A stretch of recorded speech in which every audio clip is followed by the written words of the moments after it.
Hi guys, Josh here from Sportitude, and today it's shoe review time, and we're going to be reviewing the New Balance More version 2. I'm holding the ladies here and the men's here in my hands, and as you can see at home, no surprises, this is a max cushioned shoe. There's a lot of midsole underneath the foot, and essentially it's New Balance's version in this rocker sole, or this max cushion category, which has been led by the brand called Hoka One for the best part of a decade now. So with this shoe here, what we're going to talk about is all things outsole. We'll cover off the midsole, we'll talk about the upper, we'll profile the foot type that could consider this shoe and where it should be or could be added into your shoe rotation or your go-to shoe for your mileage as well at home. So without further ado, let's get stuck in. So first things first, we'll talk about which foot type could consider the New Balance More. So to be completely honest and completely fair, because there is so much shoe underneath the foot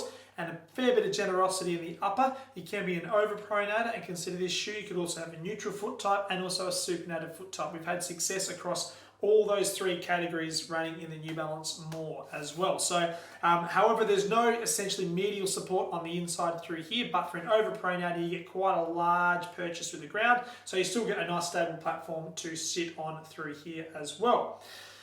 Now, let's talk about the cushioning in this shoe. With the Fresh Foam 10 midsole, the Fresh Foam X midsole, there is a very nice plush feel underneath your foot. That's the best way to explain it. You've got so much cushioning underneath your foot that you feel insanely protected. So I've ran version 1 and I wore through my version 1s at around about 500 kilometers. And I've just started using the version 2s in some of my rotations. Haven't used it as much as what I did the version 1, but I'm testing other shoes, but I'm still using it. I like what this shoe is all about. So for me personally, my longer runs where I know I'm going to be spending quite a bit of time out on the road and I'm not too fussed about what time I'm running or what speed I'm running, I just need to clock up the Ks and be protected, I will gravitate toward this shoe. No questions asked. It is a very, very cushioned, very comfortable shoe on the foot. It does have that noticeable rocker through the front half. So over the last 6 to 8 weeks, I have been seesawing with a sore first metatarsal on the left-hand side. Some weeks it's good, some weeks it's bad, and when it's bad and I still want to run, I put this on my foot and I don't get that irritation on my first metatarsal, purely and simply because the rocker of this shoe just helps engage me in that last phase of my gait cycle and not to put too much load on my first metatarsal. So it does find its way into my running rotation and I have enjoyed running in it, that's for sure. So what I like to do now is talk about the outsole of this shoe, and I'm going to compare it to where it was previously. So you can see through here, it's actually hard to see on the version 1, but take my word for it. It's essentially the outsole wraps up around the midsole on both the medial and lateral side of the heel. Same thing through to the forefoot, and it's one piece. It's a very durable, stiffer outsole than what we got going on here in the version 2. As you can see, they've just introduced a couple of slits through here. Not too dissimilar to what they did with the 1080 version 9, where they didn't have the flex grooves going the whole way across the midsole. They just ever so slightly placed them strategically through the forefoot to get a little bit of flexibility, but not undo what this shoe is all about with that rocker sole through the front half.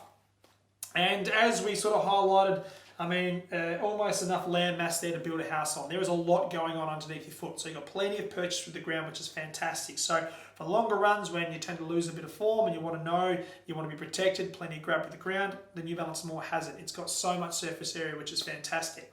Coming up through the midsole now, as I said before, Fresh Foam X or Fresh Foam 10 midsole, so very soft, cushioned midsole, simplistic design. So what I mean by that is there's same density the whole way through both lateral and medial side and right through to the forefoot. The only subtle change is regards to the convex and concave cutaway. So we've got the concave cutaway on the lateral side through here. So essentially there's a little bit more added compression on the outside than there is on the medial side. That's just purely and simply because when we hit the ground, heel striking or midfoot striking, there is going to be a more requirement for compression and cushioning on the lateral side than what there is. We want to just structure up that medial side through there on the midsole as well. So that's why there's that slight variance in how they cut away the design of the Fresh Foam technology through the midsole.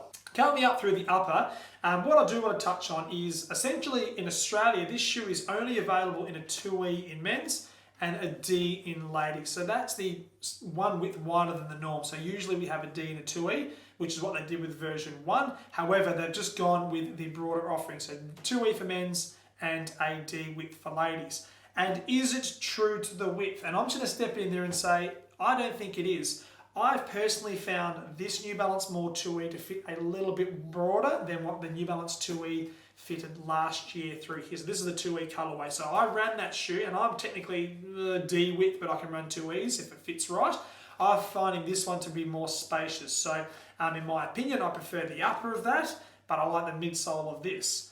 It'd be great if I can combine the two and make one shoe. So if you are a 4E and you're looking for a light cushion or max cushion rocker sole shoe, and you can't actually get it on the market because still today I don't think Hoka can make a 4E offering in that space. They definitely do 2Es, but if you're looking for a very generous upper, for me this 2E fits like a 4E. It's a very generous construction up top. So let's talk about the support though of this shoe, because there's a bit going on. Now what I mean by that is, in regards to the heel counter, they've almost got that slightly similar design to the 1080 with that little elf design through here to take a bit of pressure off that insertion of the Achilles into your heel. But comparing it to where they were at last year, this shoe here, support-wise around the calcaneus, around the back of your heel, was very structured, very supportive. And, I like that. They wanted to make this shoe lighter, and to do that, you have to take elements out. It's just the truth.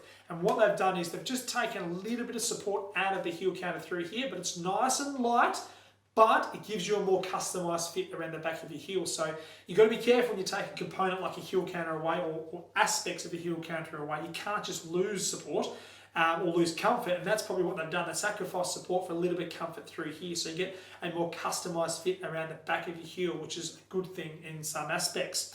Coming through to the midsection, obviously quite a bit of depth about this shoe, and the forefoot, there's a lot of depth and a lot of width on offer as well. So as I touched on, it does have a slightly wider feel than the traditional 2E, just through there. And also I want to touch on the fact that it is a breathable upper. I mean, you've got an engineered mesh construction. It's designed for miles and miles and miles of road running, so you want the shoe to be breathable, strong and light as well, which is what it is in the version 2 More, which is great, fantastic. Another thing I'd like to touch on is in regards to fitting this shoe, and what we've seen with our clients down here on the shop floor at Sportitude is from time to time we have had a lot of success putting an orthotic inside this shoe. Reason being is a lot of depth on offer, and obviously a nice broad platform. It is actually a very comfortable shoe for walking as well. So if you happen to be looking for something with lots of cushioning and also that rocker sole through the forefoot, walkers have gravitated towards this with great success as well. And I can actually vouch for that too. At time to time, back end of last year, when I was using the version 1, which is similar to the version 2, and I was a little bit sore, my feet were a bit tender, I would wear it at work for that day and felt nice and comfortable at the end of the day. So walking around on hard surfaces, it feels fantastic. It feels supported as well. So there you have it, guys. New Balance Fresh Foam More version 2. Fantastic update, a couple of little tweaks on where it was last year, but certainly making steps in improving this shoe going forward.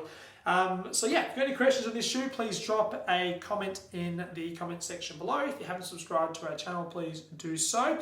And until next time, happy running. We'll see you out on the road.